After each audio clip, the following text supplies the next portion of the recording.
आज नए वर्ष का पहला शुक्रवार है। शुक्रवार का दिन माँ लक्ष्मी को समर्पित होता है। संतान व धन की कमी को दूर करने के लिए माँ लक्ष्मी की आराधना की जाती है। माँ लक्ष्मी को धन की देवी कहा जाता है। कहा जाता है कि जिस व्यक्ति पर माँ लक्ष्मी की कृपा होती है उसे अपने जीवन में सभी तरह के सुखों की प्राप्ति होती है। शुक्रवार के दिन माँ लक्ष्मी जी को प्रसन्न करने के लिए माँ की कथाओं को सुनना चाहिए और माता रानी को खीर का भोग लगाना चाहिए। धार्मिक मान्यताओं के अनुसार भगवान तो भाव के भूखे होते हैं। भगवान को प्रसन्न करने के लिए अगर व्रत ना भी रख सकें तो इस दिन सच्चे मन से पूजा अर्चना अवश्य करनी चाहिए।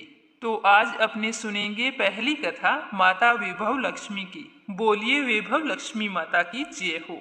एक समय की बात है, एक बड़ा शहर था, उसमें लाखों लोग रहते थे। पहले के जमाने के लोग साथ साथ रहते थे और एक दूसरे के काम भी आते थे।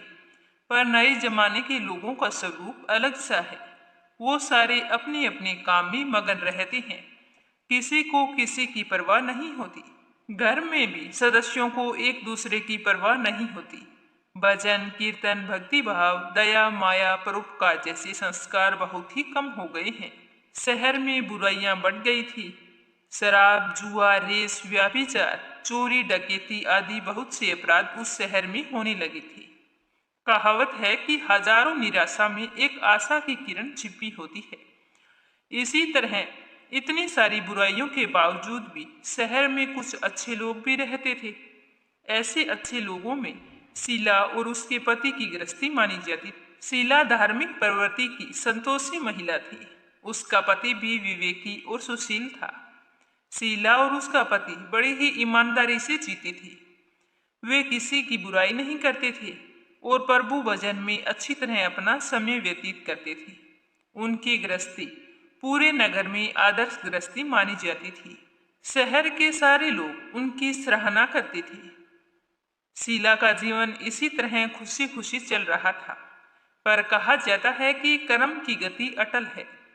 विधाता के लिखे हुए लेख को कोई बदल नहीं सकता और ना ही उसे कोई समझ सकता है। इंसान का नसीब पल भर में राजा को रंक बना देता है और रंक को राजा बना देता है। शीला के पति को पूर्व जन्म के कर्म भोगने बाकी थे, इसीलिए वह बुरे लोगों से संगति कर बैठा। वह जल्द से जल्द करोड़पति होने का ख्वाब देखने लगा, इसीलिए वह बिना सोचे समझे गलत रास्ते पर चल पड़ा और करोड़पति बनने के बजाय रोड़पति बन गया। यानी कि रास्ते पर भटकते भिखारी जैसी स्थिति उसकी हो गई थी। खाने के भी लाले पड़ गए थे। शहर में शराब जुआ रेस चरस गांजा आदि बुराइयां फैली हुई थी। उसमें शीला का पति भी फंस गया। दोस्तों के साथ उसे भी शराब पीने की लत लग गई। जल्द से जल्द पैसे वाला बनने के लालच में दोस्तों के साथ रेस जुआ भी खेलने लगा था। इसी तरह बचाई हुई धन राशि पत्नी के गहने सब कुछ रेस जुए में गंवा दिए। इसी तरह उसके घर में दरिद्रता आ गई और सुख से खाने के बजाय 2 वक्त के भोजन के लाले भी पड़ गए। शीला को इतना प्यार करने वाला पति अब उसे रोजाना गालियां देने लगा था। शीला सुशील और संस्कारी महिला थी। उसे अपने पति के बर्ताव से बहुत ही दुख होता था, परंतु वह भगवान पर भरोसा करके बड़ा दिल रखकर दुख सहने लगी। कहा जाता है कि सुख के पीछे दुख और दुख के पीछे सुख आता है। इसीलिए उसने सोचा कि दुख के बाद सुख अवश्य आएगा। ऐसे ही मन में श्रद्धा रखकर शीला प्रभु भक्ति में लीन रहने लगी। इस तरह शीला असहाय दुख सहते सहते प्रभु भक्ति में अपना समय बिताने लगी। अचानक एक दिन दोपहर में उनके द्वार पर किसी ने दस्तक दी तो शीला सोचने लगी कि मुझ जैसे गरीब के घर दोपहर में इस वक्त आज कौन आया होगा। सोचते सोचते जैसे ही शीला ने दरवाजा खोला तो देखा कि एक माझी वहां पर खड़ी थी। वे बड़ी उम्र की लग रही थी, किंतु उनके चेहरे पर अलौकिक तेज था। उनकी आंखों से मानो अमृत बह रहा था। उनके भव्य चेहरे से करुणा और प्यार छलकता था। उनको देखकर शीला के मन में अपार शांति छा गई। वैसे तो शीला इस माझी को नहीं पहचानती थी, फिर भी उनको देखकर शीला के रोम रोम में आनंद छा गया। शीला माजी को आदर के साथ अपने घर में ले आई, लेकिन शीला के घर में बिठाने के लिए कुछ भी नहीं था। अतः शीला ने संकोच करते हुए एक फटी हुई चादर फैलाकर उस पर माजी को बैठने के लिए कहा। तो माजी तो शीला के मन की स्थिति जान चुकी थी। उसने शीला से कहा कि बेटी, तूने मुझे पहचाना नहीं? तो शीला ने संकोच करते हुए कहा कि माँ, आपको देखते ही बहुत खुशी हो रही है, बहुत ही शांति मिल रही है। ऐसा लगता है कि मैं बहुत दिनों से जिसे ढूंढ रही हूँ वो आप ही हैं, पर मैं आपको पहचान नहीं पाई हूँ। तो माँझी ने हंसकर कहा कि बेटी, तुम भूल गई, हर शुक्रवार को लक्ष्मी जी के मंदिर में भजन कीर्तन होते हैं, तब मैं भी वहां पर आती हूँ और तुम भी वहां पर आती हो। हम तो वहां पर हर शुक्रवार को मिलते हैं। लेकिन शीला का पति जब से गलत रास्ते पर चला गया था, तब से वह बहुत ही दुखी रहने लगी थी और दुख की मारी वह लक्ष्मी जी के मंदिर भी नहीं जाती थी। उसे तो बाहर के लोगों से नजरें मिलाने में भी शर्म आती थी। वो सोचती थी कि लोग क्या सोचेंगे कि कल तक इनकी गृहस्थी इतनी अच्छी थी और आज इस तरह से गाली गलौज होती हैं। माजी के कहने पर शीला ने कई देर तक अपने दिमाग पर जोर दिया, लेकिन माजी उसे याद नहीं आ रही थी। तभी माजी ने कहा कि बेटी, तुम लक्ष्मी जी के मंदिर में कितने मधुर भजन गाती थी, अब तुम वहां पर आती ही नहीं। इसीलिए मुझे तो लगा कि तुम बीमार हो गई हो, इसीलिए यह सोचकर मैं तुमसे मिलने चली आई। तो मांझी के इस तरह अति प्रेम भरे शब्द सुनकर शीला का हृदय पिघल गया और उसकी आंखों से आंसू निकलने लगे। वह मांझी के सामने बिलख बिलख कर रोने लगी। इस तरह शीला को रोता हुआ देखकर मांझी उसके नजदीक आई और उसके ऊपर प्यार भरा हाथ फेर कर दिलासा देने लगी। मांझी ने कहा कि बेटी, सुख और दुख धूप और छांव जैसे होते हैं। सुख के पीछे दुख आता है, दुख के पीछे सुख आता है। धैर्य रखो बेटी, तुझे क्या परेशानी है? अपने मन की बात मुझे बताओ, तेरा मन भी हल्का हो जाएगा और शायद तेरे दुख का कोई उपाय भी मुझे मिल जाए। तो मांझी की बात सुनकर शीला के मन को बहुत ही शांति मिली। उसने मांझी से कहा कि माँ, मेरी गृहस्थी में भरपूर सुख और खुशियाँ थी। मेरे पति भी सुशील थे। अचानक हमारा भाग्य हमसे रूठ गया। मेरे पति बुरी संगति में फंस गए हैं, बुरी आदतों के शिकार हो गए हैं और उन आदतों के चलते हम अपना सब कुछ गंवा बैठे हैं। आज हमारी हालत रास्ते के भिखारी जैसी हो गई है। यह सुनकर मांझी ने कहा कि ऐसा कहा जाता है कि कर्म की गति न्यारी होती है। हर इंसान को अपने कर्म भुगतने पड़ते हैं। इसीलिए तू चिंता मत कर बेटी, तू अपने कर्म भुगत चुकी है। अब तुम्हारे सुख के दिन अवश्य आएंगे। तू तो माँ लक्ष्मी की भक्त है। माँ लक्ष्मी जी तो प्रेम और करुणा की अवतार हैं। वे अपने भक्तों पर हमेशा ममता रखती है। इसीलिए तू धैर्य रखकर माँ लक्ष्मी जी का व्रत कर। ऐसा करने से सब कुछ ठीक हो जाएगा। माँ लक्ष्मी जी का व्रत करने की बात सुनकर शीला के उदास चेहरे पर चमक आ गई। उसने पूछा कि माँ, लक्ष्मी जी का व्रत कैसे किया जाता है? आप मुझे इस व्रत की पूरी विधि बताओ, मैं इस व्रत को अवश्य करूंगी। तो माँ जी ने कहा कि बेटी, माँ लक्ष्मी जी का व्रत बहुत ही सरल है। उसे वरलक्ष्मी व्रत या वैभव लक्ष्मी व्रत कहा जाता है। यह व्रत करने वाले की सारी मनोकामनाएं पूर्ण होती है। वह सुख संपत्ति और यश को प्राप्त करता है। ऐसा कहकर माँ जी वैभव लक्ष्मी व्रत की विधि बताने लगी और कहा कि बेटी, वैभव लक्ष्मी व्रत वैसे तो सीधा साधा व्रत है, किंतु कई लोग यह व्रत गलत तरीके से करते हैं, अतः उसका फल उन्हें नहीं मिलता। कई लोग कहते हैं कि सोने के गहने की हल्दी कुमकुम से पूजा करो, बस व्रत हो गया, पर ऐसा नहीं है। कोई भी व्रत शास्त्रीय विधि से करना चाहिए, तभी हमें उसका पूरा फल मिलता है। सच्ची बात यह है कि सोने के गहनों की विधि से पूजन करना चाहिए। व्रत की उद्यापन विधि भी शास्त्रीय विधि से करना चाहिए। यह व्रत शुक्रवार को करना होता है। प्रातःकाल स्नान करके साफ वस्त्र धारण करो और सारा दिन जय लक्ष्मी माता का मन ही मन स्मरण करते रहो। किसी की शिकायत ना करो और शाम को पूर्व दिशा में मुंह करके आसन पर बैठ जाओ। सामने पाटा रखकर उस पर लाल रंग का वस्त्र बिछाओ। फिर उसके ऊपर चावल की एक छोटी सी ढेरी करो। उस ढेरी के ऊपर तांबे का कलश पानी से भरकर रख दो। उसके ऊपर एक कटोरी रख दो। उस कटोरी में एक सोने का गहना रखो। सोने का ना हो तो चांदी का रख दो। चांदी का ना हो तो नगद रुपया भी रख सकते हो। बाद में घी का दीपक जलाकर माँ लक्ष्मी जी के वैसे तो बहुत से स्वरूप हैं और माँ लक्ष्मी जी को श्री यंत्र अति प्रिय है। अतः विभव लक्ष्मी पूजन विधि करते वक्त सर्वप्रथम श्री यंत्र और बाद में लक्ष्मी जी के विविध स्वरूपों का सच्चे मन से ध्यान करो। उसके बाद में लक्ष्मी स्तवन का पाठ करो। उसके बाद में आपने जो कटोरी में गहने या रुपए रखे हैं उन पर हल्दी कुमकुम और चावल चढ़ाकर पूजा करो। लाल रंग का फूल चढ़ाओ। शाम को कोई मीठी चीज बनाकर उसका प्रसाद रखो। ना हो सके तो शक्कर या गुड़ भी रख सकते हैं। फिर आरती करके 11 बार सच्चे हृदय से जय माँ लक्ष्मी जी बोलो। और उसके बाद में जितने भी व्रत आप करना चाहते हैं 11 या 21 शुक्रवार दृढ़ संकल्प माँ के सामने करो और आपकी जो भी मनोकामना हो वह पूरी करने के लिए माँ लक्ष्मी जी से सच्चे मन से विनती करो और मन में आस्था रखो कि मेरी मनोकामना अवश्य पूर्ण होगी। फिर माँ का प्रसाद सभी में बांट दो और थोड़ा सा प्रसाद अपने लिए रख लो।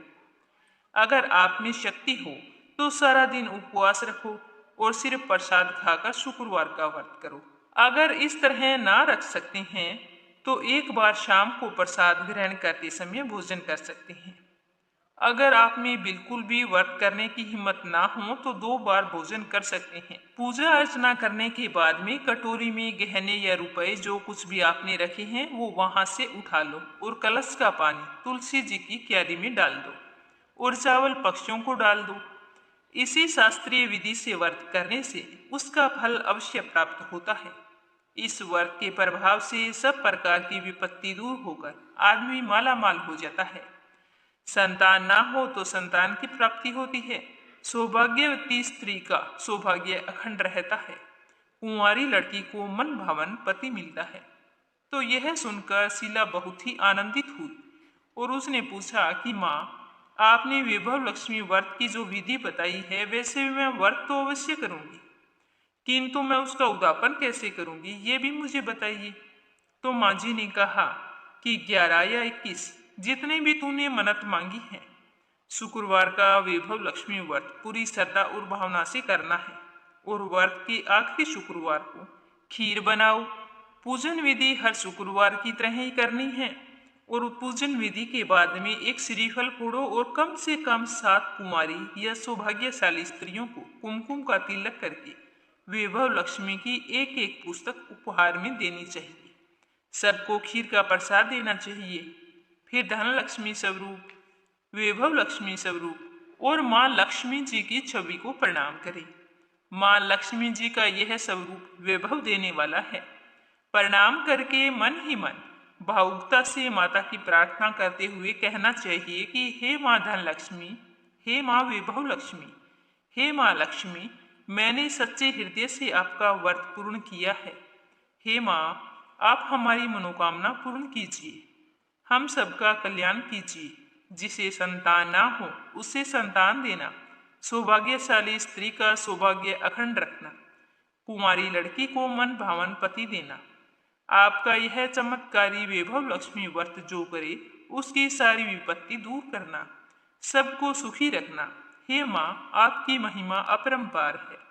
हे माता, मैं आपको बारंबार प्रणाम करती हूँ। तो माँ जी से इस तरह वैभव लक्ष्मी व्रत की विधि और उद्यापन विधि सुनकर शीला भाव विभोर हो उठी। उसे लगा कि मानो उसे सुख का रास्ता मिल गया है। उसने आंख बंद करके मन ही मन उसी क्षण व्रत का संकल्प किया और कहा कि हे वैभव लक्ष्मी माँ, मैं भी माँ जी के कहे अनुसार श्रद्धा पूर्वक शास्त्रीय विधि से वैभव लक्ष्मी 21 शुक्रवार तक व्रत करूंगी और उसके बाद शास्त्रीय विधि से उसका उद्यापन भी करूंगी। इस तरह संकल्प करके शीला ने जैसे ही आंखें खोली तो उसके सामने कोई नहीं था। तो वह तो आश्चर्यचकित हो गई कि माँ जी कहाँ गई। यह माँ जी कोई और नहीं, साक्षात लक्ष्मी माता थी। शीला लक्ष्मी जी की भगत थी, इसीलिए माता रानी अपने भक्त को रास्ता दिखाने के लिए साधारण महिला का रूप धारण करके शीला के घर आई थी। दूसरे दिन शुक्रवार था। प्रातःकाल स्नान करके शीला ने साफ वस्त्र धारण किए और पूरा दिन मन ही मन सच्ची श्रद्धा से और पूरे भाव से जय माँ लक्ष्मी का मन ही मन स्मरण करने लगी। सारा दिन किसी से कोई शिकायत नहीं की। शाम हुई तो हाथ मुंह धोकर शीला पूर्व दिशा में मुख करके बैठ गई। घर में पहले तो सोने चांदी के बहुत सारे गहने थे, पर पति ने गलत रास्ते पर चलकर उसके सारे गहने गिरवी रख दिए थे। अब तो सिर्फ उसके नाक की लौंग बची थी, तो उसने बिना सोचे समझे अपने नाक की लौंग निकालकर उसे धोकर कटोरी में रख दिया। सामने पाटे पर रुमाल रखकर मुट्ठी भर चावल का ढेर किया और उस पर तांबे का कलश पानी से भरकर रखा। उसके ऊपर कटोरी और कटोरी के अंदर अपने नाक की लौंग रख दी। फिर विधि पूर्वक वंदन, स्तवन, पूजन वगैरह किया और व्रत कथा सुनी। घर में थोड़ी सी शक्कर बची थी, उसे ही वह प्रसाद के रूप में रखकर वैभव लक्ष्मी का व्रत किया। यह प्रसाद उसने सबसे पहले अपने पति को खिलाया। जैसे ही उसके पति ने प्रसाद को खाया तो उसके स्वभाव में फर्क पड़ गया। उस दिन उसने अपनी पत्नी को मारा नहीं और ना ही सताया। तो शीला को यह देखकर बहुत ही खुशी हुई। उसने सोचा कि चलो आज से अच्छे दिन शुरू हो गए हैं। उसने मन ही मन वैभव लक्ष्मी को धन्यवाद दिया और पूरी सच्ची श्रद्धा से वैभव लक्ष्मी का व्रत करने लगी। जैसे जैसे उसके पति के स्वभाव में सुधार होने लगा, वैसे ही शीला के मन में वैभव लक्ष्मी व्रत के लिए श्रद्धा और भी बढ़ गई। तो उसने पूरी श्रद्धा भक्ति से 21 शुक्रवार तक व्रत किया। 21वें शुक्रवार को विधि पूर्वक उद्यापन करके 7 स्त्रियों को वैभव लक्ष्मी व्रत की 7 पुस्तकें उपहार स्वरूप दी। फिर माता जी के धन स्वरूप की छवि को वंदन करके पूरे श्रद्धा भाव से मन ही मन प्रार्थना करने लगी कि हे माँ धन लक्ष्मी, मैंने आपका वैभव लक्ष्मी व्रत करने की मन्नत मांगी थी, वह आज पूर्ण किया है। हे माँ, मेरी हर विपत्ति को दूर करना, हम सबका कल्याण करना, जिसे संतान ना हो उन्हें संतान देना, सौभाग्यवती स्त्री का सौभाग्य अखंड रखना, कुंवारी को मन भावन पति देना। जो भी आपका यह चमत्कारी व्रत करे उसकी सारी विपत्तियों को दूर करना, सबको सुखी रखना। हे माता, आपकी महिमा अपरंपार है, मैं आपको बारंबार प्रणाम करती हूँ। ऐसा बोलकर लक्ष्मी जी के धन लक्ष्मी स्वरूप की छवि को प्रणाम किया। इस तरह शास्त्रीय विधि से शीला ने श्रद्धा पूर्वक व्रत किया और उसका उद्यापन भी किया, तो तुरंत ही उसे अपने व्रतों का फल मिल गया। उसका पति सही रास्ते पर चलने लगा और अच्छा आदमी बन गया। कड़ी मेहनत से व्यवसाय करने लगा। धीरे धीरे समय बदल गया। उसने शीला के गिरवी रखे हुए गहने भी छुड़ा लिए। घर में धन धान्य की कोई कमी नहीं रही। घर में पहले जैसी ही सुख शांति छा गई। वैभव लक्ष्मी व्रत का प्रभाव देखकर उसकी पड़ोसनी भी शास्त्रीय विधि से वैभव लक्ष्मी व्रत करने लगी। हे माँ धन लक्ष्मी, जैसे शीला पर आप प्रसन्न हुई, वैसे ही जो भी आपका व्रत करे उस पर प्रसन्न होना, उसको सुख शांति देना। जय हो धन लक्ष्मी माता की, जय हो वैभव लक्ष्मी माता की।